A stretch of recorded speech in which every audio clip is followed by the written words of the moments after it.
Welcome to the Mischief. I'm Vallen, and this is Guild Wars 2, a little preview of what's to come for the Engineer, or the brand new Elite Specialization known as the Holosmith.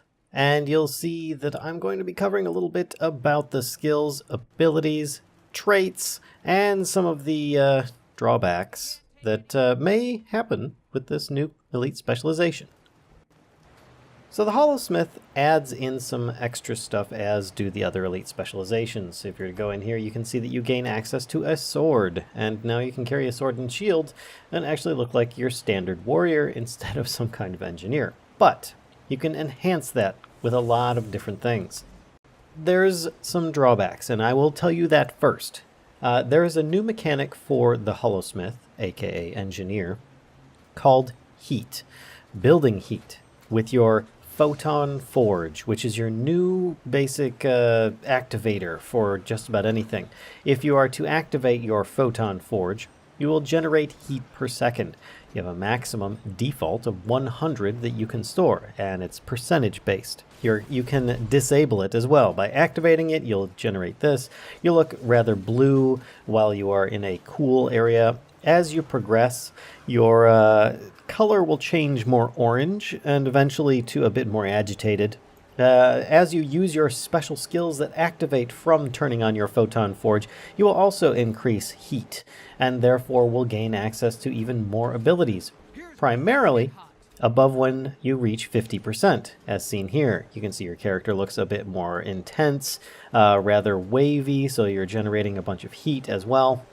But there's a danger to this. You can see my health is currently around 21,522, and this can get a bit sketchy. So, as you can see, it's getting very agitated. When you get overheated, you'll take damage.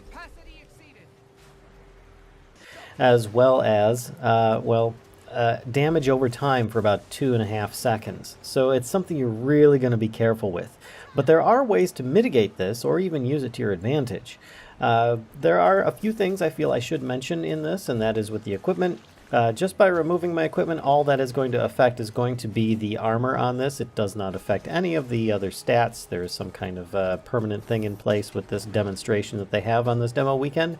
So that is in effect. And also, with the elites, this being an elite specialization, you cannot also have Scrapper equipped on another tool line as well. It has to be one or the other, so you are limited in that aspect. Now, I currently have alchemy and tools in place, which are relatively minimal when I don't select any of these stats.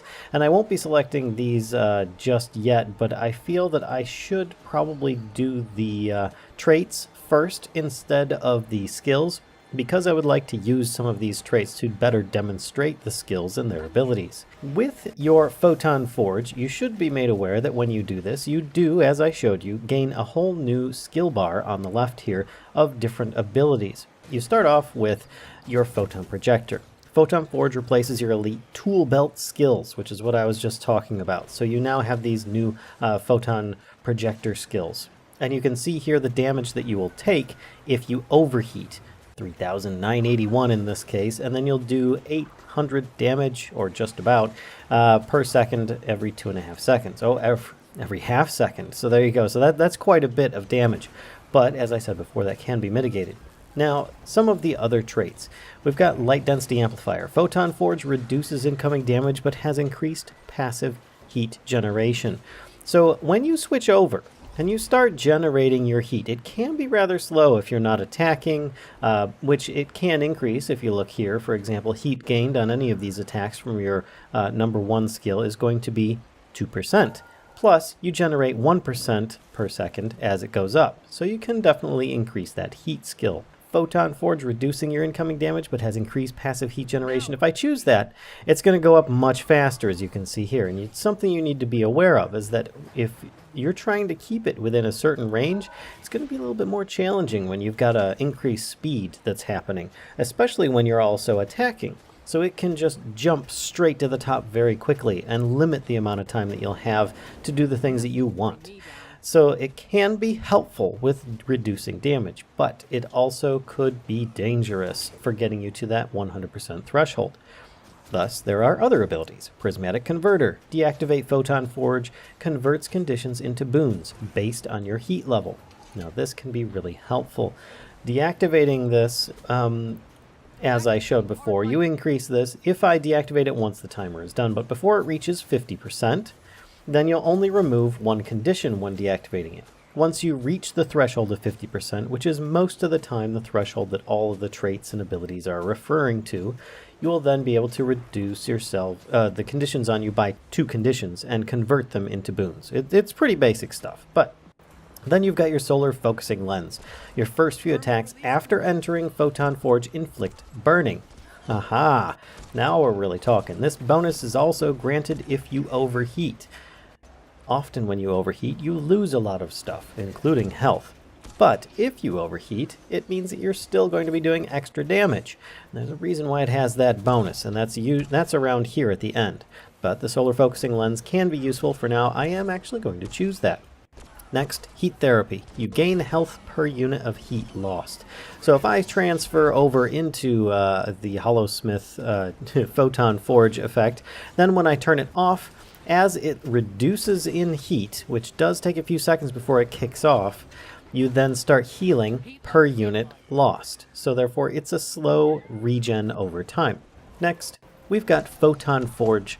Skill 1 now fires explosive projectiles, but generates extra heat. So you'll be increasing your heat gain even faster. It can be very dangerous and something you'll really need to watch for. But once again, increased damage. It can be very useful.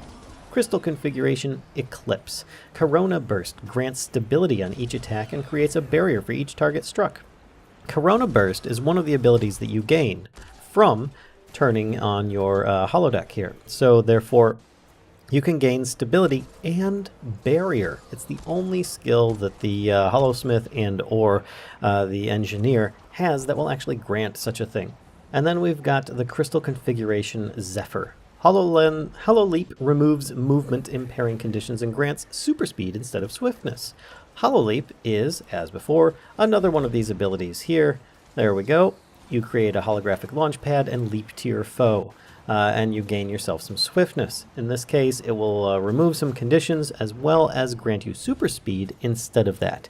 And in this case, I'm actually going to be choosing the Eclipse, just because that sounds like it's a bit of fun. And we can always revisit that later on. But you can see that it will remove a lot of disabling conditions in the process. Here we have, as a default bonus, Laser's Edge. While Photon Forge is active and you are above the heat threshold, your outgoing damage is increased. So you can see here I'm above 50%. Whether I turn it off or not, my heat threshold is above 50%, and while it's there, I do 15% extra damage. You're thinking, well, this seems very finicky so far. Not to worry, there are ways to mitigate that, as I've said. Here we go with Thermal Release Valve. Dodge rolling vents heat as an attack against nearby foes. And in my experimentation, it reduces your heat by about 15% every time you roll. But your heat will still increase faster than you would be able to remove it just by dodge rolls. So this could be helpful if you're just trying to slow the increase of heat over time.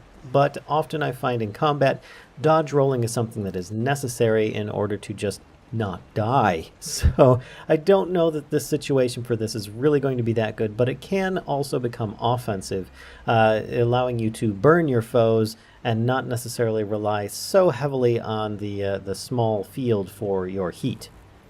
But there are other benefits, like the Enhanced Capacity Storage Unit. Increases maximum heat capacity. While above 100% heat, periodically gain might. Some skills and traits gain additional heat tiers. And to better explain this, you see here it says heat 0 out of 100. And you'll see that it's got a section here, then a 50% line, then another section with a little red danger area. Once I click this, it then divides into 3. We now have 150% heat capacity available. This definitely allows us to do a lot more with our over 50% heat restrictions that a lot of our skills might apply. Plus, it will allow us to gain some extra benefits from certain skills. So to give an example, this one here, your number 2 skill, Refraction Cutter. If you look in the yellow area, it says additional blades over 50% heat, you gain 2. and in this case, over 100% heat, you gain 4. There are several skills and other abilities that will also benefit from this as well. So this is going to give you a lot more to work with, above 50%, but less than your 150. And then we've got the last one, and in my case, my personal opinion, this is the best. Photonic Blasting Module. I'm going to choose that, and it says overheating now blasts damage to nearby foes and no longer deals its initial damage to you. So instead of dealing damage to yourself, you're dealing it to those nearby, which is not going to be your hit point pool, it's just going to be the damage that you initially would have taken. Now here's the real benefit here. Not just that, because that is a healthy chunk of damage that's going to be hitting you, but heat cannot be lost, except after you've overheated. Thus, gaining heat therapy and laser's edge after overheating as well. Now, heat therapy, in case you forgot, is where you gain health per unit of heat lost. So if you are losing your heat, which you can no longer do with Photonic Blasting Module, you now will gain it after you overheat, because when you overheat, it will then just drop automatically and you can't reactivate this until you've reached 0. So during that time, you will regain health, as I will demonstrate here momentarily. The other ability that it allows is Laser's Edge, which here, while Photon Forge is active and you are above the heat threshold, your outgoing damage is increased. So this still will work. Very good indeed, even though you won't actually meet those requirements. But hey, you know what? This is looking really nice. You gain Laser's Edge of 15% damage, you gain that burning effect, you no longer take the initial blast, you've got that small radius, it's a combo finisher of a blast. You can see here I'm about to start taking damage, which it then does just damage over time, but then I'm also going to be healing myself during this as well, as you can see, just from the cooldown. So it basically will heal myself back up a portion of the damage dealt to me afterwards. It just means I'm slightly vulnerable instead of extremely vulnerable. So now that I've decided to choose Photonic Blasting Module, and I am no longer losing heat, I can therefore show you some of the better abilities and some of their bonuses that they can bestow.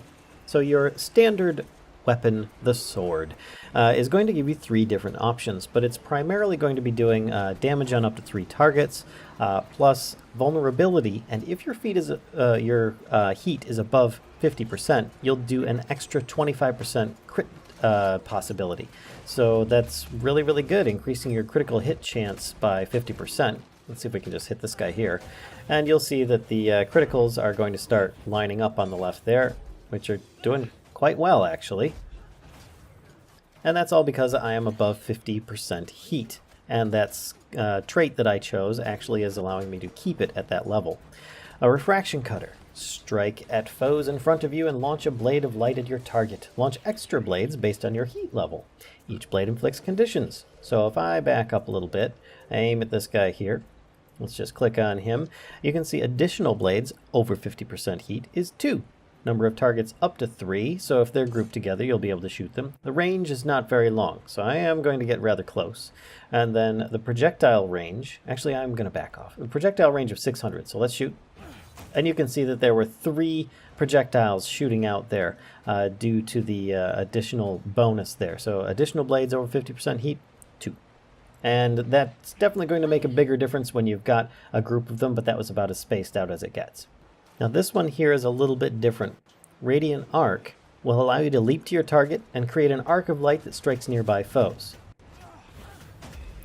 And it will also allow you to gain quickness for a short time, depending on your heat level. At this, it says quickness at or below 50% heat, quickness over 50% heat. So I now am gaining it for both situations because of the abilities that I've chosen. It also will bestow cripple on there, so this allows you a little bit of a gap closer. Now let's get into some of the other skills we have, which are exceeds. Exceeds are the new style of skills that were being allowed in this case. So you can see there are 4 new exceed skills standard for the utility bar. You get 1 new healing skill and of course an elite skill. So with the healing skill, we have Coolant Blast. You heal yourself and chill nearby foes. If you're above the heat threshold when this skill is activated, gain Frost Aura and continue healing for a duration. So this one's, of course, going to be better when you're above 50% heat. It's all about maintaining your heat above 50% for the biggest benefits in this case. But you do get a burst of healing just for 3/4 of a second. There you go. It's not too bad. You should be able to do that, and it's every 20 seconds. And then, of course, you do a frost aura if you are, meeting the requirements of the heat threshold, and you'll be doing a cooling vapor of 1320 heal over 4 seconds. So it can be really, really good. If you are taking some damage, this will allow you to do a little bit more.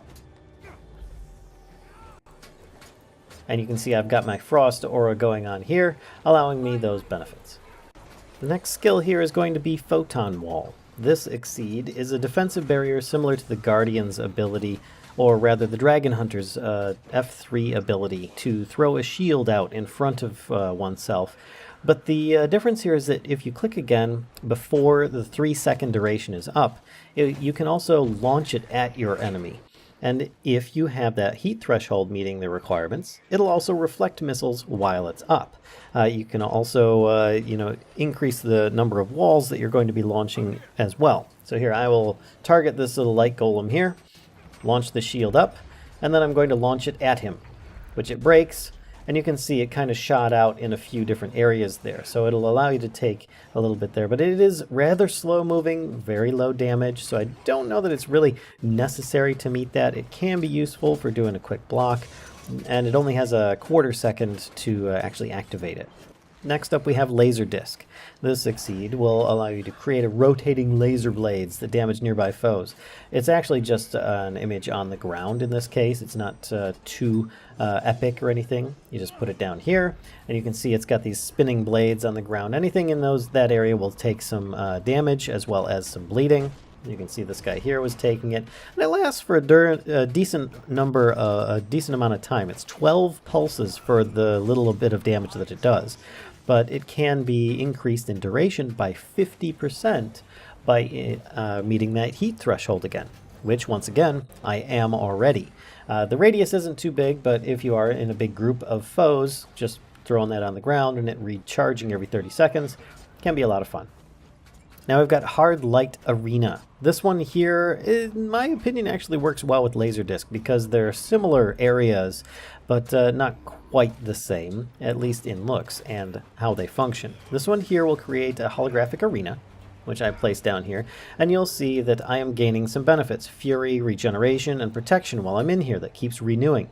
If I walk out, none of those are renewing, and those will eventually wear off. Of course, I'm being bestowed gifts by some of the nearby players. The idea here is that this will allow people to take advantage of the benefits of this fury, protection, and regeneration. It constantly pulsing, and it can be increased by another 4 seconds from its original 8 if, of course, you meet that heat threshold. Now we also have one more here, and that is Spectrum Shield. This Exceed will break stun effects, create a holographic shell that reduces incoming damage, and it recharges faster while above the heat threshold. Now it's 30 seconds to recharge, but if it's above 50%, it will only take about 15 seconds. And it being a stun effect breaker, it's not that bad at all. I mean, it's more going to have use in PvP than anything else, but if I use it, you can see I've got this little hexagonal looking shield. I'm almost like a European football or an American soccer. And then because I met that requirement, it's already almost back again. It does only last for 3 seconds though, so that's kind of a bummer. But hey, you know what? Sometimes you have to have those stun breaks in order to survive, or else you're just going to get stun locked in some kind of PvP environment. And then last but not least, we've got Prime Light Beam. This is very impressive in its use. I can choose a target, it can go up to 1200 range, and it can do some serious damage. So if I launch this out, you'll see I shoot a field and it does fire damage on the ground that stays there for quite some time, causing constant pulsing damage and a big hit and knockback. The field duration is a good 10 seconds, 10 pulses, an explosion effect, it's unblockable. It's a really nice elite. It also does, burning damage. So I don't see a reason not to take this one at this point. But it does replenish after 60 seconds. And meeting that heat threshold is definitely going to make it that much more beefy, in my opinion. Because if you don't, you're not going to get nearly as good of a benefit out of it, because you're not going to have those fire effects on the ground, as well as a lot of the pulses that you're going to be getting from it. Now let's go into some of your F skills, as well as some of your special ability ones. Cauterize. Use a laser to burn off conditions and set yourself on fire for each condition removed. Removes additional conditions if above the heat threshold. So, this one's kind of an interesting one. You use it, and it will burn off conditions. Of course, I'm gaining myself some vigor in this case because of the special traits that I have chosen. But you can also see that because I am meeting that threshold of 50% heat, it, instead of removing 2 conditions, would remove 4. So it can be very useful, but it will also do some self-burning. So it's kind of a double-edged sword there. Now we've got the Particle Accelerator. Fire a crippling bolt of light at your target. Allies the bolt passes through are granted swiftness. Projectile velocity increased while above the heat threshold. So it will be twice as fast if it's above the heat threshold. I of course am gaining vigor anytime I use these things, just from the trait line that I decided to choose. But it's also a combo finisher and a range of 1,000, so it's not too bad. Now if I choose this guy here, let's see if I can line up some friendlies, and then I launch it. You can see it did some really quick items there, and it gave that character some swiftness, as stated on the description. So it can be kind of interesting to just toss a little bit of damage out there and potentially give a cripple on somebody that's further away, allowing you again to further gap close. And then if you get within closer range, you could then always use your Radiant Arc to get even closer, and then you just start smacking them until they're dead. But we still have more to go. Flash Spark. Release a blinding burst of light from your holographic emitter. While above the heat threshold, gain Light Aura, which of course, Light Aura, any aura, is a good aura to have. It's minus 10% incoming condition damage. It's nothing really that immense, but hey, you know what? It's a little less damage and it's an extra stuff, but it's the blindness that's really important. That's what's going to stop the enemy from doing a lot of damage.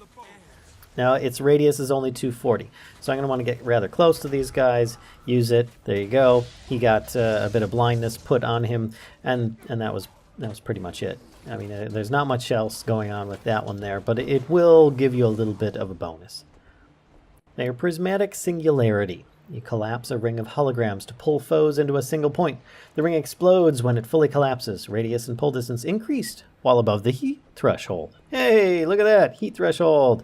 So, that's quite the range that I just did there. Not too bad with or without it. It's still just going to give us a lot of extra stuff, but it just gives a little bit of a pull increase, a little bit more radius. Not too bad. It's still going to be very useful just for pulling foes once again, enabling you to control the battlefield a little bit more. Now for the really cool and fun skills, those of the Photon Forge once you have it enabled. And I'm going to leave it on Enhanced Capacity Storage Unit just so that I have a longer duration before I actually need to switch over. So to start with, flip it over and we have Light Strike. You swing a holographic blade. Any of your abilities on this are going to increase your heat gain by at least 2%, if not more. You can see your heat gained from a Holo Leap is 7%. This one is all 2%, 2%, 2%, and then a big 25%. So this one can really be detrimental or beneficial, depending on your interpretation. But you do a bunch of damage on up to 5 targets with a massive sword blade. It's really impressive. So here, let's come on over here. And you can see it's very simple. Just a bunch of straightforward attacks. And you're generating a little bit of extra heat while you attack. Very simple. And of course, because I chose this ability that allows me to increase my heat capacity further, I then will gain extra abilities on some of my other things, like the sword here. I then gain critical hit bonus of 50% when I'm above 100% heat. So it can be really helpful. But let's get into the Holo Leap. This one can be pretty neat. It'll allow you to jump up to 600.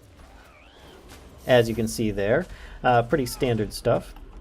Back out of the way so I stop attacking. It does a decent amount of damage, gives you a heat gain of 7%, so it's a little bit of a spike there.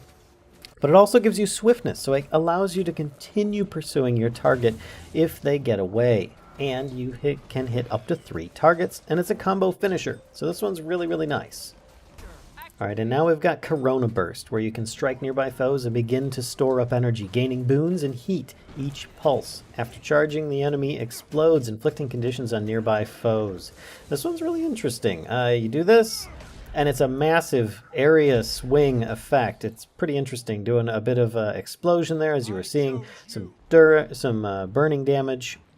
Or excuse me, some vulnerability, not burning damage, I was looking at the wrong one. Might, stability, all sorts of good things can happen from that one. I have to say it's also very impressive to use. Like, so.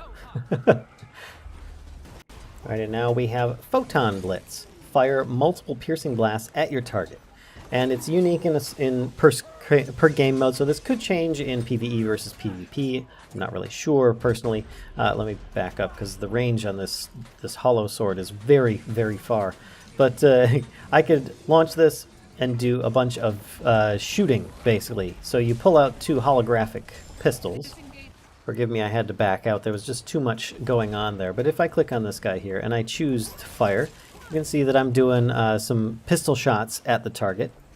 Forgive me, but I had to back up. It got a little bit busy in there and you couldn't see the animations. But if I pick a target and I choose this, I then pull out 2 holographic pistols and do a lot of shooting at them. In this case, he was a bit out of range, but it would do some burning and some 8 shots of damage. So it can be very effective, and it pierces, so it will go through more than one target, thus being very, very helpful. Then we've got Holographic Shockwave. Create a deadly holographic shockwave that launches foes upward. This attack always deals a critical hit, which you can see it does damage. You do a big heat gain of 25%, so this could easily overheat you. Critical chance increased by 100%, and up to 5 targets with a range of 60. So let's choose that one. So you can see if I move up to this guy here, and I use Holographic Shockwave on him, it does a big smash. So that pretty much does it for the Holosmith, the Guild Wars 2 Path of Fire expansion Elite Specialization, brought to you by me. So yeah, I hope you guys enjoyed this video. If so, be sure to give a like, comment, subscribe, and as always, be sure to spread the mischief to others if you think they'll enjoy this mischief too. Until next time, folks, I'll see ya. Here's where things get